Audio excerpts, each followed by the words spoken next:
What does reporter John Craig want for his birthday? Couple of big butts. He cannot lie. But what does he want those butts to do? Wriggle, wriggle, wriggle. I'm pretty sure someone spiked Glenn Beck's coffee. Lawnmowers that magically created 50 jobs.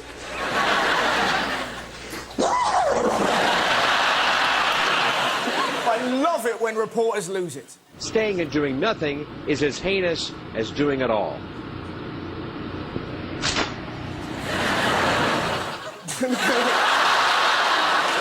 It's just the most beautiful face you've ever seen. Hey, do you see Bill Clinton talking about his penis surgery? I have to admit I am stunned by the results. There has been an 88% reduction. Why the reduction? Jeremy? Literally shagged out, I suppose. Good night. So, obviously, the big political story of the year will be the general election. But who to vote for? Everywhere I go, people say the same thing to me. Who are you? You could go for Cameron. If the next election is about, let's not have a posh Prime Minister, I mean, I'm not going to win it. Damn right. Jesus, have you seen his skin? The man is so wrinkle-free. I bet his scrotum looks like Amanda Holden's forehead. God bless the Tories. They genuinely thought this poster would bring success. We disagreed. We took one look at it and we took the piss. There's one of those.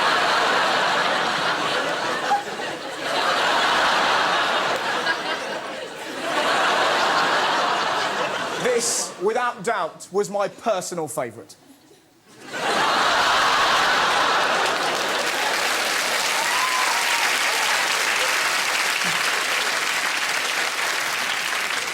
You could go for Gordon Brown. Poor old Gordon, look at that photo. His face looks like Eeyore has had a prolapse. No one's trying to make him smile. Don't, look at that. A smile doesn't belong on his face. It's like seeing Marilyn Manson on a bouncy castle. And he really needs to ease up on using the word good. You got a job today? Yeah. Congratulations. When do you start? We're going to go for my induction next week. Good, and good. The following week we're starting work. Good. What? The garden and cleaning work. Good, good. So, yeah. What made the difference for you? Just feels good to be getting back into work finally. Good, good. Looking for work, advisors, everyone. Good, good. And they've been good to you here, have they? Yeah. That's good. Did you see the recent Brown and Cameron interviews? If he thinks I'm going to come bearing sweeties, then he's in for a bit of a surprise. He's about to face the biggest challenge of his career. Oh, yeah. You gave him a battering. Do you have your own private loo? How childish is that? Do you have a special poo place? The questions, unbelievably, got even tougher. Do you ever go to a supermarket? When was the last time you went to your supermarket? Have you ever been a plonker? It's just... It's so vapid. And what's frustrating, Brown could have won the nation so easily just by going, Piers, can you stop talking for a minute? Because every time you open your mouth, I can smell Simon Cowell's dick. High-fiving everyone in the studio. It wasn't just Gordon. Cameron faced the wrath of another media heavyweight.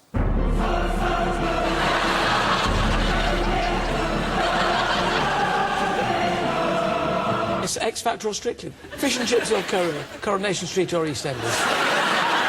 Would you like a Scotch egg for the face or sausages for fingers? It's just so inane. What's Nick Clegg going to do? Go on Loose Women? How big's your willy? When's the last time you did it? Do you like blondes or brunettes? I'll tell you, he'd win my vote if he went on there with a hammer. But then that's just me. To be honest, I'd vote for any of them that shot this guy. Go compare! Go compare! Tell the joke!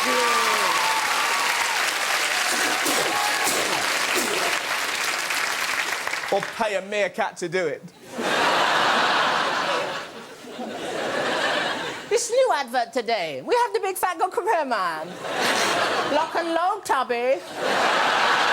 Lock and load. Strange goings on in the animal kingdom. I think cats have got it in for us. Oscar the cat, who lives in a nursing home in Providence, Rhode Island, seems to have an uncanny knack for predicting when patients are about to die. A cat that predicts death? Wow!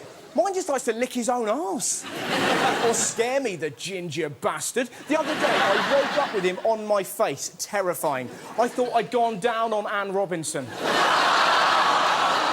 That is no way to wake up. What I want to know, how does Oscar predict their deaths? There are other cats going, fancy going through the bins in a minute? Pneumonia, cancer, strangle wank. Good day to you, sir. 5 other cats. The 2-year-old roams free here on the 3rd floor of Steerhouse Nursing Home. But unlike the others, or even the doctors. He's been involved with the last 25 deaths we had on the unit. Involved? That makes him sound like a supervillain. Like he sat there in a swivel chair, just stroking a human. You're going to die. Isn't that right, Sebastian? Yeah.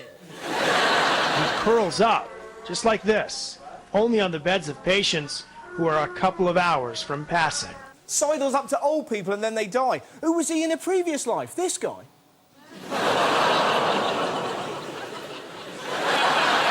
I'll tell you what, you wouldn't want your granddad living there. Imagine the frantic calls. What's wrong, Granddad? I gotta go. There's some killer pussy in my room. Ethel? And he will only go and stay with patients that are about to die. He will leave rooms, for example, when patients are not close, even though we might perceive them to be close. Imagine living there. Fucker, fucker, fucker, fucker. I'll be smearing everyone's pyjamas with kitty cat. It isn't just moggies causing mayhem. In Ohio, there have been reports of bears in people's gardens. The black bear was roaming through Tina Marison's backyard. The operator said, "What is your emergency?" And I said, "You're not going to believe this, but they're in my woods here." And she says, "There's a black bear." The best thing about this story is how they convey the sheer terror of seeing a black bear in your garden. This recreation identifies how witnesses say the bear escaped into the woods. It's unbelievable, isn't it? He can even climb trees. Black bears can be on the ground or can climb in trees. This is so brilliantly shit. Mind you, it isn't just in America that animals have gone wild. Even here in Britain, we're under siege. It sort of jumps up at people and tries to peck them. Chasing people with dogs just been walking along the street. A ghost feel with its beak and its claws. Oh, my God. What kind of beast is this? For weeks now, a rogue pheasant's been terrorising the people of Newsham. Terrorising? What's he doing? Throwing his eggs at him. You're looking at my plumage, Bender. What did it do to you? It just kept coming back at me and pecking at me. I mean, it took a bite out of this leg. He had a knife. He had a knife. He was probably on drugs. Wacky back here. I shouldn't really joke. I saw one in my garden last week.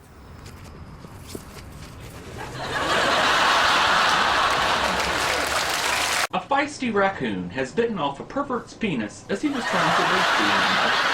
The good thing about that, you laughed on the first joke. Listen to the second. Can we play that VT again? A feisty raccoon has bitten off a pervert's penis as he was trying to rape the animal.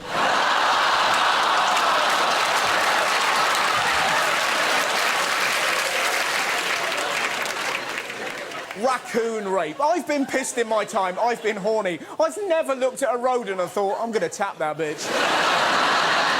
When I saw the raccoon, I thought I'd have some fun, he told stunned casualty surgeons in Moscow. Now Russian plastic surgeons are trying to restore his mangled manhood. But how did they convey the sheer terror of seeing that on the news?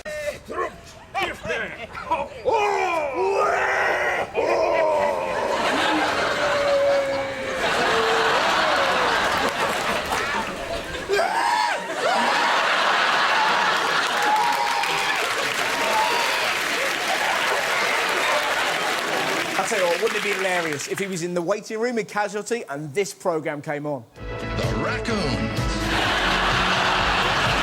Bloggers have been outraged. To be honest, I'm with this guy. What kind of people are these friends of his that they would let him rape a poor defenseless raccoon and not even videotape it?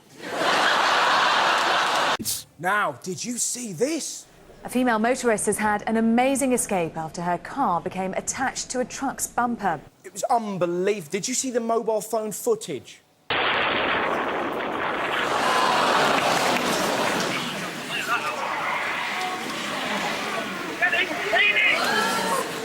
It's unbelievable. This is the A1 in Yorkshire. Incredibly, nobody was hurt. Even more incredibly, I've actually got footage from inside the lorry.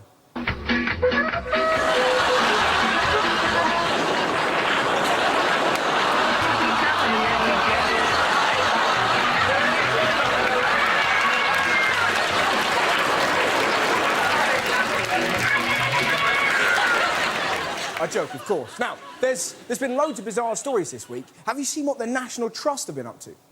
So proud are they of their fresh air here at the Stourhead Estate in Wiltshire, the National Trust has gathered hundreds of jars of the stuff and taken it up to London to impress the stressed-out city population. They're giving away jars of country air to stressed city workers. I'd love to see that. Country air. Incest. Casual racism. Dogging. Have you seen the experts discussing it? If you look closely, I think she might be sniffing her hair. You can smell spring and summer coming through in here, and it's just a very peaceful place. Just whatever's going on, whatever the weather. What I don't get, how can you relieve stress with a jar of air? I know, I booked it. Prague, it's going to be mental, mate. Mental, chicken oriental. Don't talk to me, my girl. Steve is...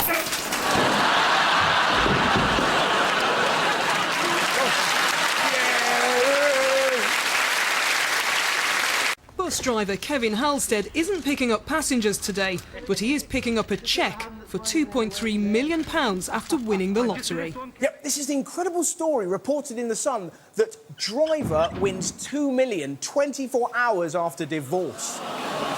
Yeah, exactly. Have you seen what his plans are? Kevin's determined not to let the money change him.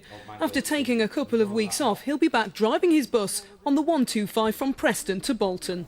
Not going to change him. Bollocks. Imagine him driving that bus. The wheels on the bus go wherever they want, wherever they want. The wheels on the bus go wherever they want. I'm a millionaire. Why do they always say, it'll never change me? I want it to change them. I want to see them buying mad stuff. I want some loopy son of a bitch going, first things first, I'm going to get me dog gold teeth, right? Then I'm going to give him a boob job, right? Then I'm going to get my boss a massive cake made of shit. And then I'm going to buy a racehorse called I Love Anal just to hear women shouting at ascots. That's what we want, nutters!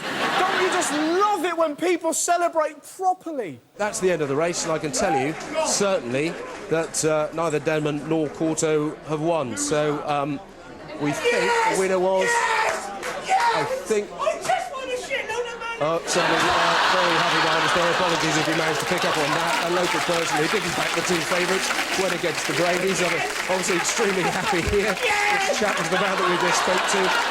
He might need a police escort on the way home, I should think, actually, because there aren't too many other people in the pub that are feeling the same way as he has. Now, lots of bizarre education stories about. Did you see this school in Australia? A Sydney primary school has found itself at the hub of one of the city's most densely packed red light districts. It's surrounded by a dozen brothels and sex shops, and the education department admits there's little it can do. Incredible. I tell you what, the kids will never forget the day they lost their virginity. They'll have a receipt. Sex shops outside of school. What do we have outside ours? Imagine the school trips, just them in assembly. We went to Tina's tit pit and we saw all sorts of clunge. My favourite person was a lady called Destiny, but I am not sure she understood the rules of ping pong.